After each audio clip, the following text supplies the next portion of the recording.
Just wanted to do a quick video on these CX9s trying to change the transfer box oil without a drain plug. So there's the bottom of the transfer case.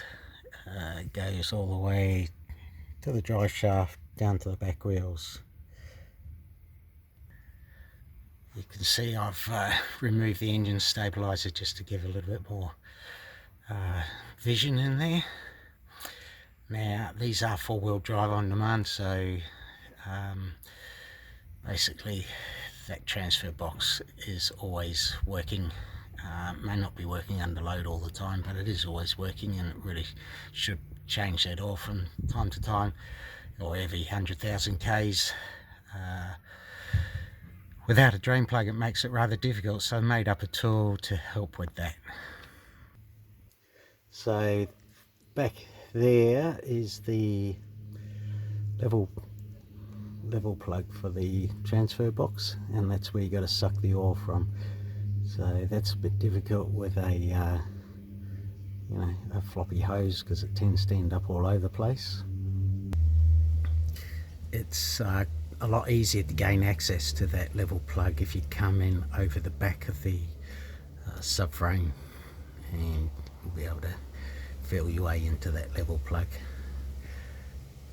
It's just a 3/8 drive to get that out, so that part a bit fiddly but not too difficult. So this is what I made up. So we've just got a small couple of mil hose which I connect to my sucker. That's the sucker there without the reservoir screwed onto it, so I just use that with an airline and draw it out.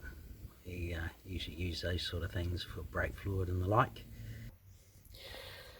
So this piece of steel is just off a wiper rubber, so it's just held on there with heat shrink. Reason we use heat shrink, or I use heat shrink, is simply because you use insulation tape, it will slide off. You use cable ties, they'll get caught and jammed and they could come off. Whatever you put on there, you do not want it coming off when it goes into the transfer box and ends up staying in there. It could cause all sorts of problems. So heat shrink is very effective, and then you'll see that I've put a curve on that. Now that curve just allows it to go through the level plug hole and then curve back in and down towards the bottom. Now there's all sorts of little crevices and creases in there, but this gets pretty much the entire ½ litre out.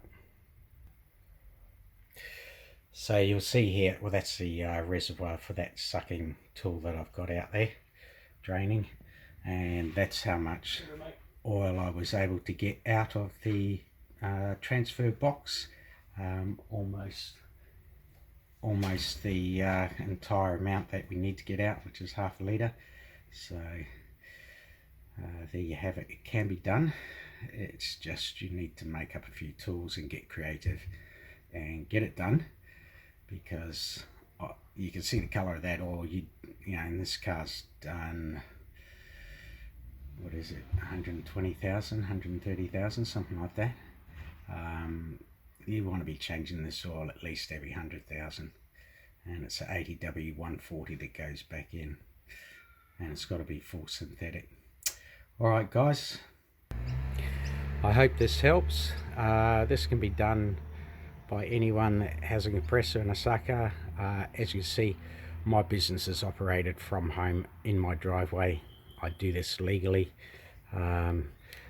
You can achieve quite a lot in this situation just by being creative and being prepared to go the extra mile. So have a go, and good luck. Thank you. Bye.